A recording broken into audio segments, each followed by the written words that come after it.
Hey everyone, Scott GUA from Crucible Custom Props, Norfolk Slam, and all the forums here. So today we have another Han Solo blaster. This is partially a Field Marshal or Blaster Factory all steel kit. But the owner sent this to me, mostly worked on. He had already prepped the lower and the upper, sanded it, added it, whatever he wanted to do to it. Polished things here and there. He did polish the bolt. He did the fire bluing or just the regular blue. I don't know if these are fire blued or not. They look pretty good though. They look fire blued. Anyway, he did that and everything looked really good, but he wanted me to do the paint the lower, do the stencil, widen the lines on the grips, and do all the proof stamping and everything. And I did also do the scratches on the scope and everything, as you can see here. But this is a Blaster Factory lower and upper. The bull barrel's been modified. I think he has, now I've brought this up to Chris at Blaster Factory a couple times, where this needs to be a little bit shorter so it's flush with the underneath of that. He's done that himself. I don't even know if this is a Blaster Factory bull barrel. It may not be. It might be a Todd's one. I think that's what I remember. Yeah, he has chopped it and then put a new barrel in it. So that's a modification. This is a Todd's Flash Hider as well, which has a slightly more rounded shoulder here. Now Todd's Flash Hider comes super dark blued, and I've taken that back to make it look more realistic and used and old, to kind of go with the rest of the patina of the rest of it.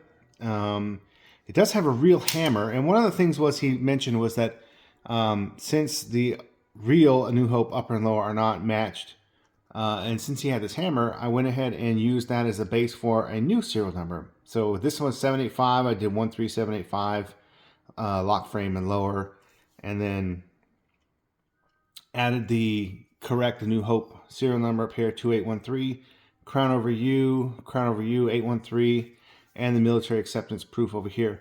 So now these, I hand do these stamps, and they're very difficult to hold and line up exactly perfectly. So it's not quite as perfect as you're going to get on the CNC version, but it's for hand stamping. The best that I can do, man. I hope that's good. It's very difficult to do these. But anyway, you kind of get one shot at it. Anyway, and so I did also, he had drilled a spot underneath the sight for a stronger spring, but it wasn't very even. So I used an end mill and made a nice clean divot, put a strong spring under there. So you have a nice strong spring on the sight, using a real hammer, which is super cool. What else? Let's see.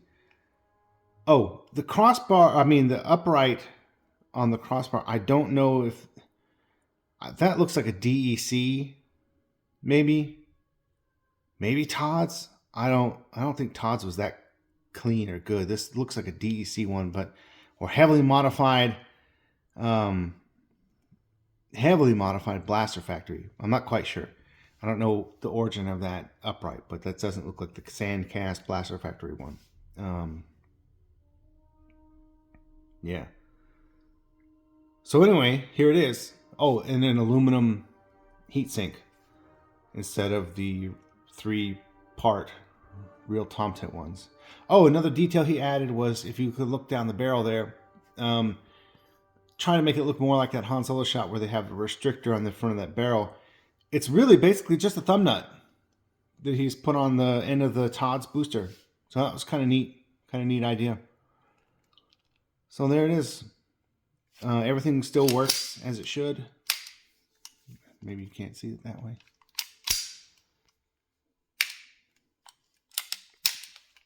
Kind of awkward to hold it like that. But anyway, yeah. Oh, he also put a spring in the magazine well to put some downward pressure on that mag plate, which is kind of cool. But yeah, here it is. So pretty cool. Turned out really nice. Hope he's happy with it. Thanks for watching.